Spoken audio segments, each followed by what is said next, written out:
guys, I am Robin here, and I wanted to share some frequently asked questions that I get a lot as a type 1 diabetic. I think the main one for people that aren't familiar with diabetes is, can diabetics eat sugar? And the answer is yes. Yes, we can, and sometimes we need it to stay alive. Give you an example. When I was in 9th grade, brand new to being diabetic, just a couple months back I got diagnosed.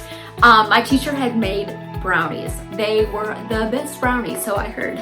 And I took a shot specifically to eat that brownie. And my teacher took it away and said, "You're diabetic, you can't have this." First of all, anybody who has anything wrong with them does not want to be told that to someone who is not familiar with the disease especially. However, I did not get that brownie that day. I went through the entire class and then I rushed out to go find sugar, because if I did not eat sugar and I did not eat those carbs that I took that insulin for, my blood sugar would have crashed and I would have passed out. So diabetics, type 1 diabetics, our bodies, we still have a pancreas, but it does not work. It does not produce any insulin. Type 2, their bodies actually make insulin, but not enough for them. And a lot of times type 2 is with heavier people, and they are able to exercise, work it off, and actually be able to not take medication or insulin or anything like that and actually completely recover. Type 1s, our bodies make zero insulin.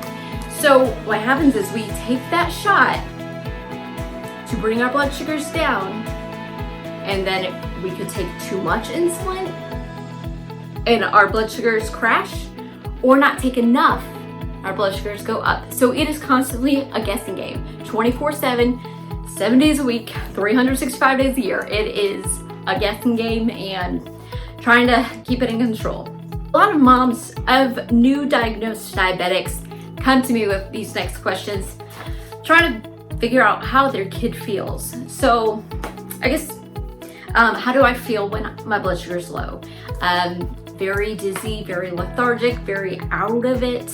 But I guess one of the blessings in disguise is my heart rate actually speeds up, and it has saved my life so many times. About 10 years ago, I was still living at my parents' house, obviously, and I think I was in high school. Yes. And I woke up at 21. I was not able to actually read my meter at the time. I barely could see. My blood sugar, my eyesight was just like very dim. I managed to walk down the stairs, go to the refrigerator in the kitchen, and chug some apple juice. Right out of the container. Sorry, brothers. I did that many times.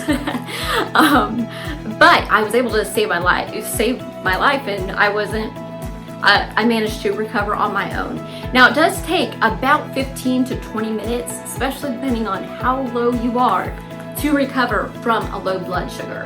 So keep that in mind. If you are near a diabetic or have a diabetic, they need that grace period in order to come back to normal.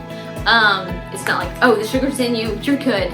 So give them that grace period. And then, how do I feel when I'm high? This one is a little crazy. Very irritable, but also very thirsty and dehydrated, but tired, very tired.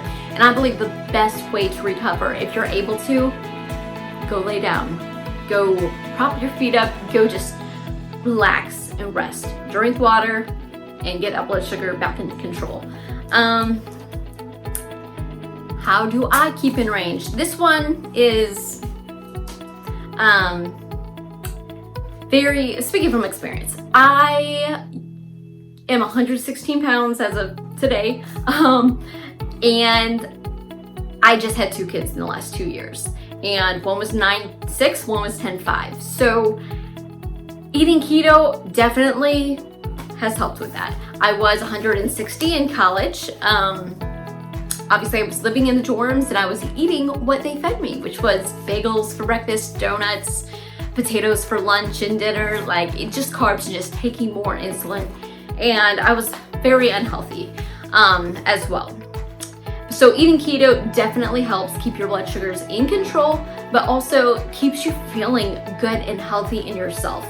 How many times a day do I check my blood sugar? 7 is probably the average.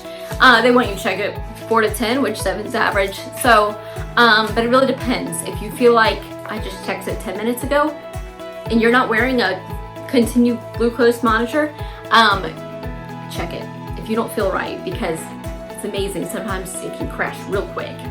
And this is the last one I'll share with you. I struggled with this one for years. In fact, I've only had a Dexcom on me for the last maybe 4 years. I used to think I don't want anything on my body that says I am a diabetic. I just didn't. I used to see some guys with their big insulin pump on them, and I was like, I do not want to look like that. So, I didn't want to look like a machine, but this has saved my life. And if you are a mom and you are like, I really don't want anything on my child, this is a great peace of mind. You can see their blood sugar from your phone. They don't need a phone, doesn't matter how old they are.